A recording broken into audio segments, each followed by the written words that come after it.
है कि भारत में 33 करोड़ लोग हैं, फिर भी ब्रिटिश सरकार और उनकी सेना मिलकर कुछ 5 लाख लोग थे। फिर भी भारत 100 वर्षों से अधिक साल तक गुलाम रहा। क्यों? भारत में हिंदू, मुस्लिम, सिख, ईसाई, जातिगत व भाषाई विभाजन मौजूद थे, जिसको अंग्रेजों ने डिवाइड एंड रूल नीति से और अधिक गहरा कर दिया था। लाखों भारतीयों ने सरकारी नौकरी छोड़ दी। ब्रिटिश वस्त्रों व उत्पादों का बहिष्कार हुआ, जिससे ब्रिटिश सरकार की अर्थव्यवस्था को काफी नुकसान हुआ। पुलिस व सेना में काम करने वाले भारतीयों ने त्यागपत्र दे दिया।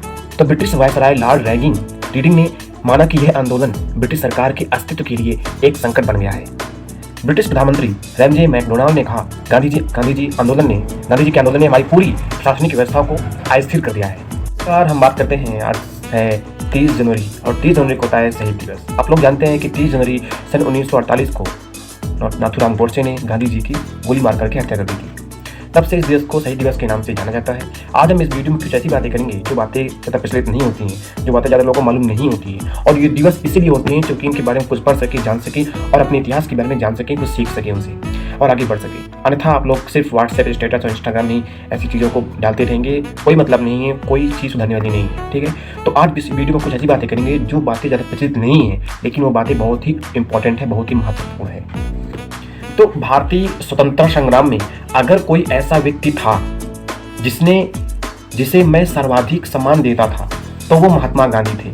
उन्होंने ब्रिटिश सरकार को घुटने पर ला दिया, लेकिन बिना हिंसा के। ये शब्द हैं सुभाष चंद्र बोस जी के, जिन्होंने गांधी जी के बारे में कुछ बोला। अब बोलते हैं कि अल्बर्ट आइंस्टाइन ने क्या कहा था। अल्बर्ट आइंस्टाइन ने कहा था, आने वाली पीढ़ियां इस बात पर मुश्किल से विश्वास करेंगी कि हाड़ मांस का ऐसा बना कोई व्यक्ति धरती पर कभी चला था। अब बात करें कि मार्टिन लूथर किंग जूनियर ने क्या कहा था, तो इन्हें अहिंसा व सत्याग्रह के माध्यम से केवल भारत को ही नहीं बल्कि पूरे विश्व को यह सिखाया कि अन्याय के खिलाफ कैसे लड़ा जाता है। ये शब्द थे मार्टिन लूथर किंग जूनियर के। अब एक प्रश्न आता है, क्या गांधी जी ने भारत को कमज़ोर बना दिया था? आज के कई लोग कहते हैं कि गांधी जी ने अहिंसा की बात करके भारत को स्वतंत्रता संग्राम में कमज़ोर बना दिया, लेकिन यह दावा असली इतिहास को नज़रअंदाज कर देता है। गांधी जी कोई आदर्शवादी नेता नहीं थे, बल्कि व्यवहारिक रणनीतिकार थे। वे जानते थे कि भारत में 33 करोड़ लोग थे, जबकि ब्रिटिश अधिकारी वो सैनिक मिलाकर 5 लाख थे। फिर भी भारत 100 साल से अधिक गुलाम बना रहा। क्यों? 1857 के विद्रोह के बाद ब्रिटिश सरकार ने भारतीयों के हथियार रखने पर प्रतिबंध लगा दिया था। ब्रिटिश सरकार या ब्रिटिश सेना आधुनिक हथियारों और प्रशिक्षित सैनिकों से लैस थी। भारत में हिंदू, मुस्लिम, सिख, ईसाई, जातिगत व भाषाई विभाजन मौजूद थे, जिसे अंग्रेजों ने डिवाइड एंड रूल नीति से और गहरा कर दिया था। अगर हिंसा का रास्ता चुना जाता तो भारत एक बड़े गृह युद्ध में उलझ सकता था, जिसे अंग्रेजों से फ़ायदा होता। तो यहाँ पर गांधी जी यह बात समझते थे कि भारत को आज़ादी दिलाने के लिए हिंसा ही नहीं बल्कि ऐसे आंदोलन की ज़रूरत थी जिसमें हर वर्ग, हर जाति, हर धर्म, पुरुष, महिलाएं भाग ले सकें। गांधी जी के नेतृत्व में प्रमुख स्वतंत्रता आंदोलन कौन कौन से थे, आइए उनकी बात करते हैं। 1917 से 1918 चंपारण और खेड़ा सत्याग्रह, किसानों की पहली जीत। ठीक है, अंग्रेजों ने बिहार के किसानों को जबरन नील की खेती करने पर मजबूर किया था। गांधी जी ने सत्याग्रह किया और ब्रिटिश सरकार को झुकना पड़ा। गुजरात में अकाल पड़ा था, लेकिन अंग्रेजों ने किसानों से टैक्स वसूली जारी रखी। गांधी जी ने आंदोलन किया और टैक्स माफ़ कर दिया गया। फिर आता है 1919 से 1922 जलियांवाला बाग हत्याकांड और असहयोग आंदोलन। 13 अप्रैल 1919 को ब्रिटिश सरकार ने अमृतसर के जलियांवाला बाग में निहत्थे लोगों पर गोलियां बरसाईं, जिससे सैकड़ों लोग मारे गए। इसके विरोध में गांधी जी ने असहयोग आंदोलन, जो कि 1920-1922 के बीच चला था, शुरू किया, जिससे ब्रिटिश सरकार हिल गई। तो इसके साथ क्या हुआ कि लाखों भारतीयों ने सरकारी नौकरियां छोड़ दी। ब्रिटिश वस्त्रों व उत्पादों का बहिष्कार हुआ, जिससे ब्रिटिश अर्थव्यवस्था को भारी नुकसान हुआ। पुलिस व सेना में काम करने वाले भारतीयों ने त्यागपत्र देना शुरू कर दिया। अब होता क्या है कि ब्रिटिश वायसराय लॉर्ड रीडिंग ने माना कि यह आंदोलन ब्रिटिश सरकार के अस्तित्व के लिए संकट बन गया था। फिर बात आती है 1930 की, जब नमक सत्याग्रह शुरू होता है। भारतीयों की भागीदारी और राष्ट्रीय एकता का प्रतीक।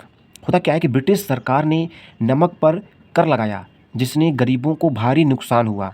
गांधी जी ने साबरमती से दांडी तक लगभग 387 किलोमीटर की पैदल यात्रा की और समुद्र तट पर नमक बनाकर ब्रिटिश कानून को तोड़ा। आप समझ सकते हैं कि गांधी जी, ये 1930 की बात है, तब वो कितने साल के रहे होंगे, और उस समय वो 387 किलोमीटर पैदल चलते हैं और समुद्र तट पर नमक बनाते हैं और कहते हैं कि नमक को तोड़ छोड़ो और आप इस स्वदेशी नमक का इस्तेमाल करो। ठीक है। अब यहाँ होता क्या है, इस आंदोलन पर पहली बार महिलाओं ने बड़े पैमाने पर भाग लिया। सरोजनी नायडू, कमला नेहरू और हजारों महिलाओं ने सत्याग्रह किया। हिंदू, मुस्लिम, सिख, ईसाई सभी एकजुट हो गए। तो जब सभी मिलते हैं, सभी आते हैं सामने, तब कोई काम बनता है। तब ब्रिटिश प्रधानमंत्री रैमजी मैकडोनाल्ड ने कहा, गांधी जी आंदोलन ने हमारी पूरी प्रशासनिक व्यवस्था को अस्थिर कर दिया है। 1942 को होता है भारत छोड़ो आंदोलन। इसमें क्या होता है कि स्वतंत्रता की अंतिम लड़ाई। 8 अगस्त 1942 को गांधी जी ने अंग्रेजों भारत छोड़ो का आंदोलन शुरू किया। पूरे देश में एक ही संदेश था, करो या मरो। ठीक है, डू और डाई। कुछ कर सको करो वरना मर जाओ। गांधी जी वो बड़े नेताओं को गिरफ्तार किया गया, लेकिन आंदोलन और तेज हो गया। जब बात आती मरने पे ना, तब लोग कुछ भी कर सकते थे। वो आंदोलन ऐसा था, उसमें सिर्फ बैठ जाना भी सही नहीं था, करो या मरो, ये नारा था। तो ब्रिटिश प्रधानमंत्री क्लेमेंट इटली ने स्वीकार किया कि भारत की स्वतंत्रता का सबसे बड़ा कारण गांधी जी का अहिंसक आंदोलन था। स्वतंत्रता आंदोलन में गांधी जी का सबसे बड़ा योगदान महिलाओं की प्रतिभागिता। ठीक है, क्या था? महिलाओं की प्रतिभागिता। अब देखिए महिलाओं की प्रतिभागिता कैसी थी। महिलाओं ने असहयोग आंदोलन, नमक सत्याग्रह और भारत छोड़ो आंदोलन में बढ़ चढ़कर भाग लिया। अरुणा आसफ अली, उषा मेहता, सुचेता कृपलानी जैसी कई महिलाओं ने आंदोलन का नेतृत्व किया। महिलाएं पहली बार सार्वजनिक जीवन में आईं, जिसने आगे चलकर भारतीय समाज में महिलाओं के लिए नए दरवाजे खोले। देखिए, किसी भी वर्ग में, किसी भी देश में, किसी भी समाज में, ठीक है, पुरुष भी होते हैं और महिलाएं भी होती हैं। ठीक है, लेकिन कोई भी समाज सशक्त बनता है जब महिलाएं भी किसी भी क्षेत्र में आ करके बढ़ चढ़ के भाग लेती हैं। ठीक है, आज अगर कोई आंदोलन शुरू करना है, कोई भी चीज़ सुधार करना है, कोई भी आपको बदलना है, काम करना है, बदलना है, तो उसमें महिलाओं की भागीदारी भी बढ़ चढ़ करके होनी चाहिए। ऐसा लगा ये पॉइंट। कहने वाले लोग कह सकते हैं कि गांधी जी ने अहिंसा का मार्ग क्यों चुना, हिंसा क्यों नहीं चुना। हमारे पास कोई हथियार नहीं थे, हम कैसे हिंसा कर लेते। उनके पास आधुनिक हथियार थे, प्रशिक्षित सैनिक थे। लेकिन कहते हैं ना, किसी भी व्यवस्था को, किसी भी आपको बदलना पड़ता है तो उसमें आप असहयोग कर दो, सहयोगी मत करो। तो जब भारतीय लोग आंदोलन में आए, अहिंसक आंदोलन किए, उन्होंने सहयोग करना बंद किया। उन्होंने ब्रिटिश सरकार के जितने भी सारे उत्पाद थे, वस्त्र थे, नमक थे, उनको छोड़ा। सब छोड़ दोगे। जो भी भारतीय सैनिक थे, सेना में थे, उन्होंने अपने त्यागपत्र दे दिया। जो भारतीय सरकारी नौकरी करते थे, उन्होंने सरकारी नौकरी छोड़ दी। तो ना कोई भी सरकार हो, हिल जाती है, खाली हो जाती है, तब बदलता है, तब कुछ आगे बढ़ता है। क्योंकि उनकी अर्थव्यवस्था सारी चरमरा गई थी। तो गांधी जी बहुत सोच समझ करके अहिंसक आंदोलन किए थे। हाँ, जिनके शहीद हुए जो लोग, तो वो भी कुर्बानी देनी पड़ती है। पहले भी कौरव पांडवों का युद्ध हुआ था महाभारत में, उसमें भी क्या पांडव सैनिक नहीं मरे थे? क्या पांडव योद्धा नहीं मरे थे? क्या घटोत्कच को अपना जीवन बदलाव नहीं करना पड़ा था? क्या अभिमन्यु ने अपना जीवन बदलाव नहीं किया था? तो करना पड़ता है। तो आज भी कोई चीज़ बदलना है, कुछ भी आगे आना है, आज जो युद्ध है, तो आज भी भारत में फिर से एक क्रांति की ज़रूरत है। लेकिन यह क्रांति तलवारों से नहीं, यह क्रांति सत्य व विवेक से लड़ी जाएगी। क्यों क्रांति लड़ी जाएगी? क्योंकि आज भी बदलाव की ज़रूरत है। आज भी आसपास सब जगह सिर्फ और सिर्फ धर्म के नाम पर अंधविश्वास चल रहा है। कोई वास्तविक धर्म को जानता नहीं है, कोई जानने का प्रयास नहीं करता। आचार्य प्रशांत आर्य इस क्रांति का नेतृत्व कर रहे हैं। उनकी शिक्षाएं लोगों को अंधविश्वास, शोषण व पर्यावरण विनाश के खिलाफ जागरूक कर रही है। आप लोग सोच रहे हैं कितना टेम्परेचर बढ़ रहा है इस समय। ये भी जनवरी का महीना चल रहा है। प्रत्येक वर्ष जनवरी में कितनी ठंड पड़ा करती थी। इस समय इस जनवरी को सबसे गर्म जनवरी माना जा रहा है पिछले कई सालों में। तो टेम्परेचर लगातार बढ़ता जाएगा, बढ़ता जाएगा, बढ़ता जाएगा।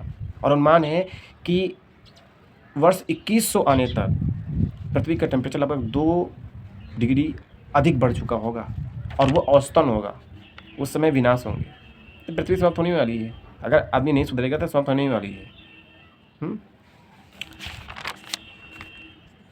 तो लेकिन ये मिशन अकेले संभव नहीं है, इसमें आगे आना पड़ेगा, समझना पड़ेगा, सुनना पड़ेगा और अपने जीवन को बदलना पड़ेगा। अपने जीवन को ऊपर उठाने के लिए अपने जीवन को इस जो एक औसतन जीवन है, इससे ऊँचा उठने के लिए हम पैदा हुए हैं। तो आगे बढ़ना है, इनसे ऊपर उठना है और इनसे ऊपर उठने के लिए किसी का साथ चाहिए।